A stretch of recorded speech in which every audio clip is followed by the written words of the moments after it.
একটি শান্ত নদী ছিল। চারদিকে সবুজ গাছ, পাখিদের কিচিরমিচির, আর সূর্যের নরম আলো জলেতে ঝিলমিল করছিল। সেই স্বচ্ছ জলের মাঝে একটি ছোট মাছ আনন্দে সাঁতার কাটছিল। তার মন ছিল খুবই ভালো। নদীর ধারে জলের নিচে লুকিয়েছিল এক ধুরন্ধর কুমির। সে ধীরে ধীরে ওপরে এলো, চোখ আধা বন্ধ, মুখে এক দুষ্টু হাসি। দূর থেকে মাছটিকে দেখে সে ভাবতে লাগল, এই মাছটা যদি হাতে আসে তো বেশ জমে যাবে খাবার। কুমির মিষ্টি গলায় বলল, আরে ছোট বন্ধু, একটু জল থেকে বাইরে এসো না, চলো রোদে বসি, কেমন সুন্দর লাগবে।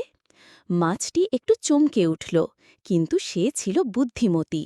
হেসে বলল, তুমি রোদ দেখানোর অজুহাত দিচ্ছ, কিন্তু আমি জানি তুমি আমাকে খেতে চাও।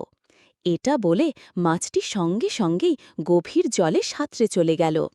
কুমির হতবাক হয়ে পাড়ে বসে রইল আর ভাবতে লাগল, এই ছোট মাছ তো বেশ বুদ্ধিমান বেরোল।